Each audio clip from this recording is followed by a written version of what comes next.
Doctora, compañeros, ahora les hablaremos sobre traumatismo raquimedular.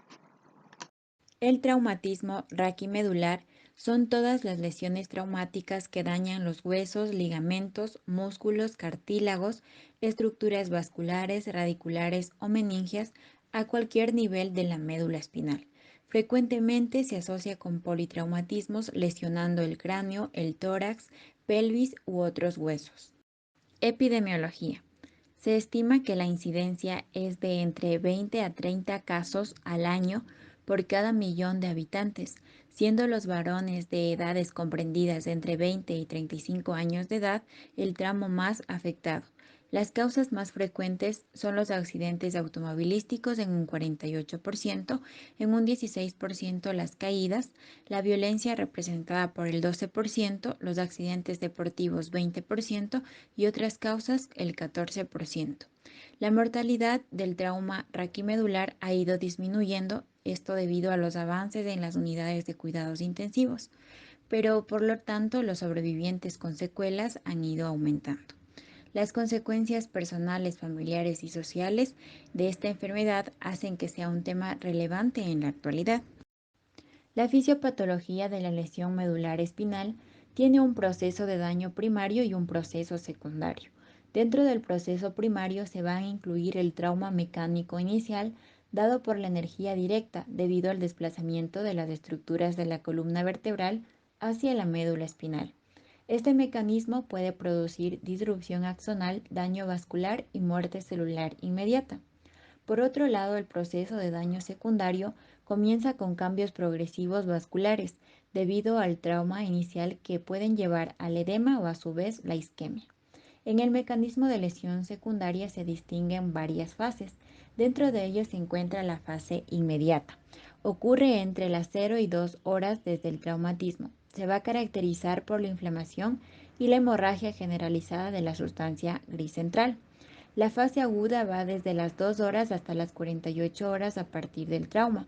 Se caracteriza por la alteración de la regulación iónica, la lesión medida por liberación de radicales libres y el aumento de la permeabilidad de la barrera hematomedular. En la fase subaguda, esto ocurre entre el día 2 y la segunda semana, se caracteriza por la respuesta fagocítica y el inicio de la formación de la cicatriz glial. Además, comienza a restaurarse la homeostasis iónica. En la fase intermedia, esta va a ocurrir entre la segunda semana y los 6 meses. Se caracteriza por la maduración de la cicatriz glial y el crecimiento axonal regenerativo. Y por último, la fase crónica, que esta ocurre desde los 6 meses en adelante y se va a caracterizar por la maduración y la estabilización de la lesión. Ahora vamos a hablar sobre el manejo prehospitalario. El manejo del trauma raquimedular comienza en el sitio del accidente y deberá seguir el protocolo de soporte vital avanzado en el trauma.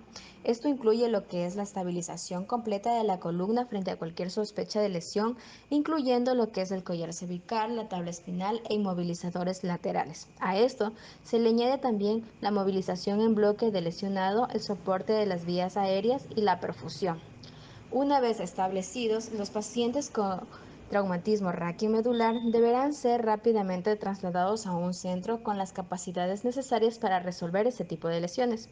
El traslado debe ser precoz, es decir, antes de las 24 horas, a un centro especializado ha demostrado que existen mejores resultados a largo plazo. Ahora vamos a ver sobre el manejo hospitalario. Para ello nos vamos a apoyar en los exámenes de imagen. Tenemos la radiografía simple, que es ampliamente disponible en todos los hospitales de nuestro país. Este es un estudio de inicio y el más simple ante la sospecha de un traumatismo raquiomedular. Este nos permite confirmar e identificar el nivel de la lesión y en la gran mayoría de los casos. Se recomienda para este estudio de la columna cervical en 3 proyecciones, el anteroposterior, el lateral y el transsolar. Los dos primeros nos van a permitir evaluar el alineamiento vertebral, nos permite identificar la rotación o las translocaciones de las vértebras, también permite ver la pérdida de la altura vertebral y el aumento de las distancias interespinosas e interpedunculares. Además, la radiografía simple por sí sola no nos permite identificar la necesidad de un tratamiento quirúrgico, por lo que es necesario un estudio complementario como la tomografía axial computarizada. Ahora vamos a hablar sobre la tomografía axial computarizada. Este es un estudio recomendado en casi todos los traumas raquiomedulares. Este estudio se lo realiza por cortes. Tenemos el corte axial, la reconstrucción sagital y el corte coronal. Estos nos permiten ver con más detalle las lesiones óseas, especialmente la ocupación del canal raquídeo por fragmentos óseos o por una traslación o rotación vertebral. Este estudio tiene una especificidad alta dada por su capacidad de detectar lesiones óseas, pero su sensibilidad se ve disminuida en la detección de la compresión medular, así como también en la identificación de lesiones ligamentarias posiblemente inestables. Pese a sus limitaciones, la tomografía axial computarizada permite un diagnóstico preciso y orientado terapéuticamente en la gran mayoría de los casos que presenten un traumatismo raquiomedular. La resonancia magnética, dada su capacidad para evaluar con detalle las partes blandas, es un recurso importante en casos de compromiso neurológico inexplicable, con el fin de destacar lesiones ligamentosas y cuadros de compresión medular secundarios a un hematoma epidural o una hernia discal postraumática, que requiere una cirugía descomprensiva de urgencia. Evaluación neurológica. Una vez estabilizado el paciente debe realizarse la evaluación neurológica, que es clave para la toma de decisiones terapéuticas. Es un paso crítico donde se determina la severidad del trauma espinal y el estado neurológico basal del paciente. La escala Frankel, que corresponde a una escala de gravedad de 5.2, ha sido ampliamente usada para determinar la gravedad de la lesión medular aguda. En los pacientes se clasifica según el compromiso, como completo grado A, solo sensitivo grado B, motor inútil grado C, motor útil grado D y sin déficit neurológico o recuperación completa, que es del grado E.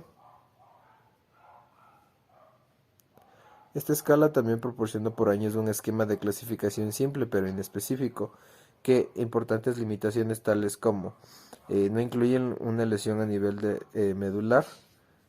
También hay una subjetividad en la definición de la fuerza motora útil o inútil y una poca capacidad de objetivar sutiles mejoras del estado neurológico, que es importante para el seguimiento durante la fase de recuperación. También una de las herramientas más utilizadas y recomendadas son las normas internacionales para la clasificación neurológica de las lesiones de médula espinal, que con ella logran determinarse niveles sensitivos y motores para el lado derecho e izquierdo del cuerpo, así como la presencia o ausencia de la preservación sacra, la sacral sparring, que corresponde a la presencia de alguna función sensitiva o motora a nivel de las raíces bajas sacras S4 y S5. Esta evaluación inicial permite determinar el nivel neurológico de la lesión, que corresponde al segmento más caudal de la médula espinal con sensibilidad intacta y fuerza muscular capaz de vencer la gravedad. El uso adecuado de esta herramienta de evaluación es importante para estandarizar el examen neurológico inicial, así como el seguimiento y pronóstico de lesión medular. El objetivo esencial de la herramienta es determinar si estamos frente a una lesión medular completa o incompleta. La escala de deficiencia de Asia Impairment Scale (ICE) integra la evaluación neurológica en una escala de clasificación simple de la gravedad de lesión neurológica. Distingue una lesión completa hacia grado A de lesiones incompletas hacia grado B, C, D o E. La diferencia entre una lesión completa o una incompleta es la presencia o ausencia de la preservación sacra o sacral sparring. En una lesión completa la médula espinal, en Asia A, no existe evidencia de función neurológica sensitiva o motora, ni a nivel de las raíces bajas de C4 a C5. También una percepción de la presión anal profunda y contracción voluntaria del esfínter anal, lo que indica una alta probabilidad de bloqueo incompleto de la conducción nerviosa a nivel de la lesión. Por otro lado, la lesión incompleta más severa de la médula espinal hacia B requiere la preservación de alguna función sensitiva pero ninguna función motora a nivel de las raíces sacras bajas S4 y S5. Neuroprotección, hemodinamia, el edema medular y la alteración de la microvasculatura debido al trauma va a generar isquemia medular perilesional. El correcto manejo de la hemodinamia tiene como objetivo mejorar la perfusión del tejido neural y el riesgo. Es necesario corregir la hipotensión arterial, una presión arterial sistólica menor a 90 tan pronto sea posible, y se recomienda mantener una presión arterial media entre los 85 y 90 miligramos de mercurio por los 7 primeros días posterior al trauma. Puede ser particularmente difícil en casos de politrauma o con hipovolemia y lesiones cervicales, dorsales, altas en las que cursan con shock neurológico, un requerimiento de reposición intensiva de volumen y el uso de drogas vasoactivas. La inestabilidad hemodinámica puede estar presente por un plazo de 7 a 10 días posterior a la lesión. En este periodo se debe evitar la hipotensión arterial, una presión arterial menor a 90 miligramos de mercurio, incluso en breves lapsos de tiempo. El adecuado manejo hemodinámico que garantice una adecuada perfusión medular ha mostrado mejoría de los resultados neurológicos a largo plazo. La metilprednisona es un potente corticosteroide sintético con una gran capacidad antiinflamatoria que ha mostrado mejoría en la supervivencia celular en modelos animales de lesión medular. Sin embargo, el uso en el pacientes con trauma raquimedular aún es controversial, por lo que no está recomendado como un fármaco de primera línea. Escala de deficiencia ácida. El tipo de lesión, tenemos al tipo A, que es completa. Esta se va a caracterizar porque no hay presencia de la función motora ni sensitiva de los segmentos sacros S4 y S5. B, o sensitiva incompleta, hay preservación de la función sensitiva, pero no de la motora en los segmentos sacros más distales S4 y S5. Y no hay preservación de la función motora en más de 3 niveles por debajo del nivel motor en uno o en otro lado del cuerpo. El tipo C, o motor incompleta, se preserva la función motora en los segmentos sacros más caudales durante la contracción anal voluntaria o el paciente cumple con criterios de lesión sensitiva incompleta. La de tipo D, o motor incompleta, el estado motor incompleto es tal y como fue definido arriba, con al menos la mitad de la función de los músculos clave por debajo del nivel neurológico de la lesión NNL, con la clasificación del músculo mayor o igual a 3. Tenemos a la tipo 3 o normal. Aquí la sensibilidad se caracteriza y la función motora que se examina se clasifican normales como todos los segmentos. En el paciente hay déficits previos, entonces la clasificación ASIA es E.